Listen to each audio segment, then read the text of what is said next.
Are you thinking of starting a podcast and you're wondering what format it should be? Should you have guests? Should you do it with a co-host? Should you have a panel of people? Should you interview guests?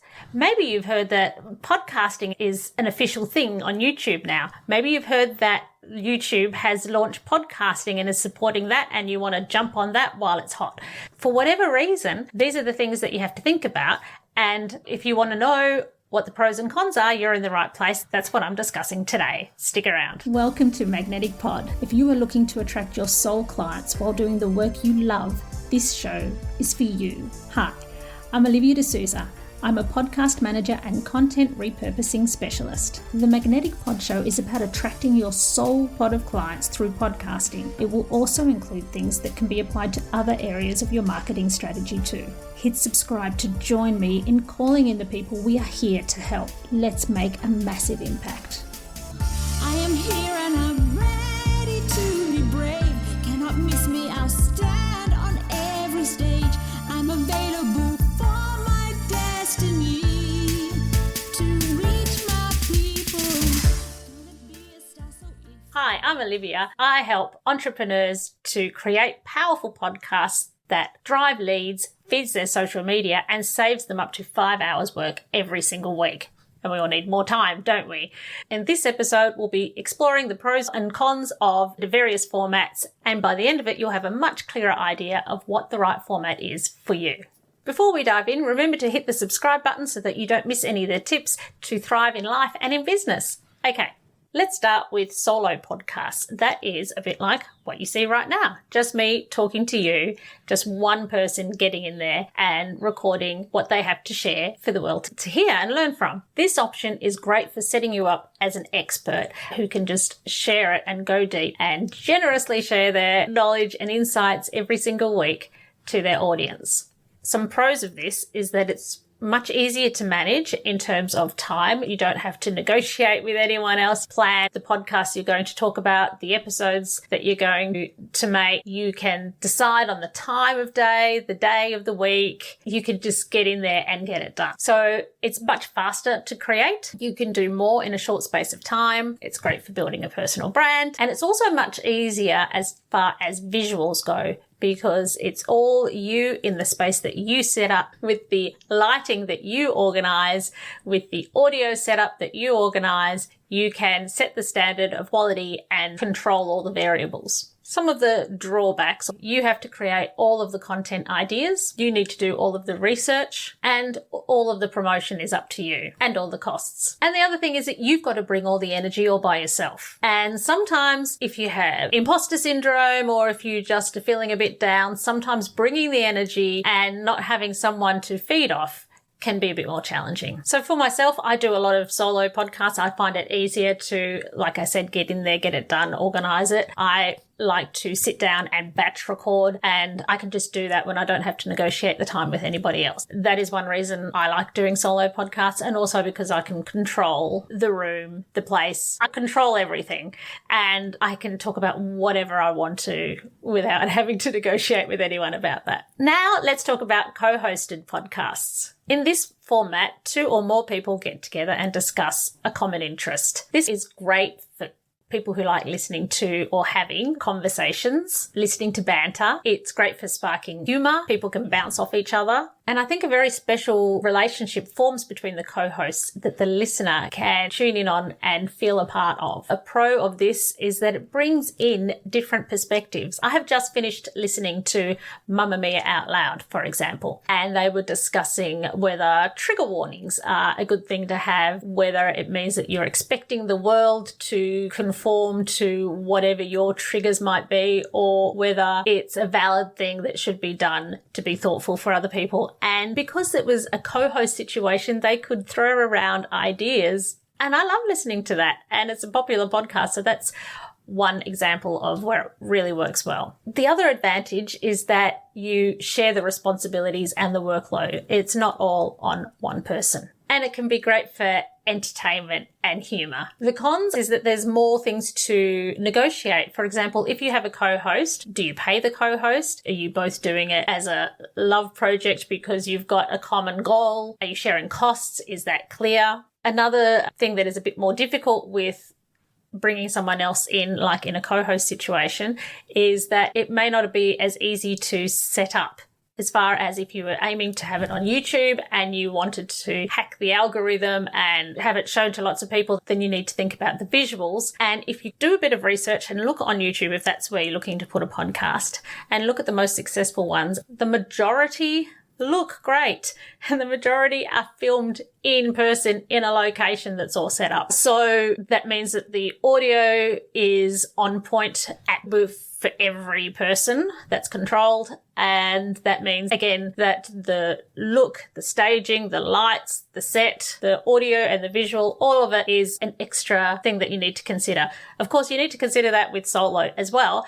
But if it's just you, it can sometimes be easier. And if you are bringing more people into it, that means a logistical situation where you all have to agree that we're going to meet at such and such a place. Whereas for me, for example, I do a solo podcast. I do have guests sometimes, but I can just go ahead and do it in my own place. So that's super easy. Another issue is that you all have to be on the same page. Do you have the same level of commitment? Do you agree over how you might look at monetizing? Do you agree over who does the editing or who pays for the editing or who pays for props, whether you agree that certain things were actually required or not required? I think you just really have to you have to really find people that you gel with, that you work well together. So you have to find someone that you have the right chemistry with. Another great example of a co-hosted podcast that's been running for years, is super popular and just works really well, is Nourishing the Mother with Julie Tanner and Bridget Wood. And it's a much loved podcast. Their friendship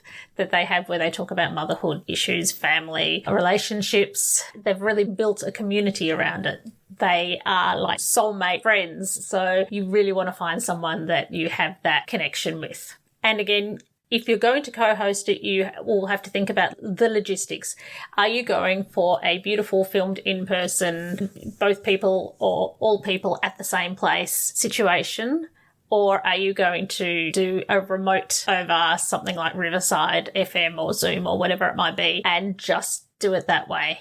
If you are, then you'll have to consider about the setup, what level you're going to go to make it look fantastic, if that's a priority for you, which would be more of a thing if you're creating videos, if you're putting it on YouTube. Definitely think you should make videos if you're doing podcasts now, because videos are so hot, and it just means that for the price of one, you're getting so much more bang for your buck. I recently did an episode, so go back and check the one about repurposing your content. Yeah, but just think about the look of it and what it might mean if you're doing it remotely and how you can make it look the best you can. The other style is interview style podcasts. In this format, the host brings in guests who have interesting content or can educate the listeners, that have something relevant to bring to their audience. When I started podcasting, one of the main advantages I got was that it is an excuse to build relationships and network with the people that you meet by inviting them onto your podcast.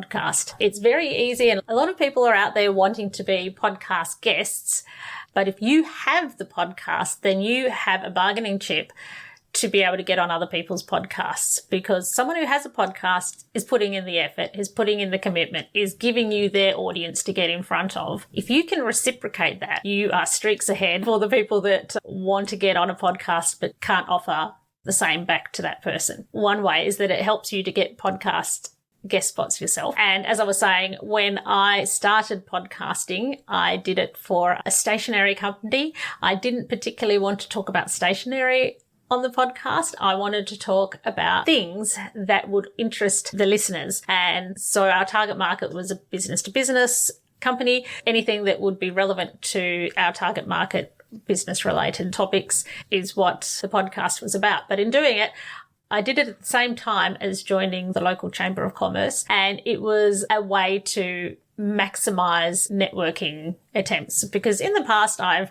half-heartedly done a bit of networking every now and then. You swap cards, may or may not keep in touch, but I went, okay, I'm going all in this time and I want to really form relationships, and the podcast was part of that strategy, where I could reach out and instead of saying, hey, do you want stationery? Whereas people are not necessarily at that stage of considering switching suppliers or whatever it may be. But if you can reach out to people because you have something to offer them, and there's something in it for them. You are building a relationship, and whether they came on board, which is something that didn't happen, or whether they expose you to more people or you just extend your reach. And I got actually invited out of having that podcast and having that platform. I was invited to run workshops and other opportunities came out of it. By having guests on your podcast, it's a networking tool, a whole different advantage that is in addition to serving your listeners and drawing people in that way, the guests and that networking has a whole other advantage separate to how many downloads you're getting and all those sort of things. The other thing is that guests will share your podcast because it's publicity for them. You've got to make it as easy as possible for them, let them know when it's being published, forward them the links, the graphics, the audiograms, the reels, focusing more on videos than audiograms these days. But whatever you've got, make it easy for them, write a caption for them. If you do it on Instagram, you can invite them as a collaborator. They're not obliged to, but they may, if they choose to, share it on their platform. It's a way to grow your podcast as well. Another advantage is that sometimes it can feel easier to have a guest on and just talk rather than having to plan a podcast and think of all the things to say. You just bring someone in and just chat. Let them bring the content and let it serve your audience. I actually interviewed someone today, and at the end of it, we discussed a few opportunities, and that came naturally out of talking and having that conversation. It really is relationship building. Some of the disadvantages is that you don't get to call all the shots again. So it's similar to what I said with co-hosting, that you have to negotiate with someone else what time you're going to do the interview. With my solo podcast, it's quicker. I sit down, I do usually 4 at a time in one day. With the guests interviews, it's got to be when it suits them. So that's not as controllable. You can try to make it as much as you can, but you do have to be flexible with what suits other people. The other thing to consider is if you're interviewing someone and they're on the other side of the world, the times have to be flexible. That's another point. But that's the amazing thing, is that you can do it. So my podcast this morning was filmed at 5 a.m. It was 8 p.m. UK time. Again, if you're doing it for YouTube, it is much harder. It's not impossible, but it just means you've got to be pretty clever with your editing to make it look as good. It won't look as good as in person generally. Very hard to get to that level. There are some examples I've seen on YouTube where they do an interview and the person being interviewed as a guest has their own separate camera set up on them. So they're not doing it through their webcam, but they have a DSLR camera set up and they're talking to someone that they can see on a television screen or on a computer, but they've done their best to make it look amazing. But that's a harder thing to ask your guests to do for you. So that's just putting a bar there that makes it hard for people to reach. It's much easier for people to just jump onto their webcam. Side note, I'm not using a webcam now because I've got an iPhone 14 Pro, which has got a brilliant phone on it. So I have discovered I can use that as my webcam. That's a little bonus tip. So those are the main different formats. Another possibility is that you don't have to stick to one. Okay, some people alternate. They'll say, I will do an interview one week, a solo episode, and they want to make it a real pattern. But don't agonize over that stuff. For myself, I do mostly solo because it's easier and I can get more done. Part of that also is that I am a mum, short on time. I've got that little window between school drop-off and pick-up, and it just seems to fly by, and I can squeeze a lot more in if I do solo podcasts. So that's another point. But those are the main things to consider. Consider your life, your lifestyle, your goals, why you're doing it. Are you doing it to network? In which case, guesting and doing guest interviews would be a great way to go. Do you want someone to help bring the energy and laughter and those sort of aspects in? That might be another reason to go guests or co-hosts. Do you know people that you can rely on that have the same goals as you? Do you want to get in, get out, get it done? Those are the kind of things that you have to think about. Also the visuals and the audio quality and what you can control and can't control if you bring other people in. So those are the main things. I'd love to hear what you think. You can contact me. I'll put all the links in the show notes and you can ask me any questions. What do you want to know about more for next time? Or if you're watching on YouTube, put it down there in the comments.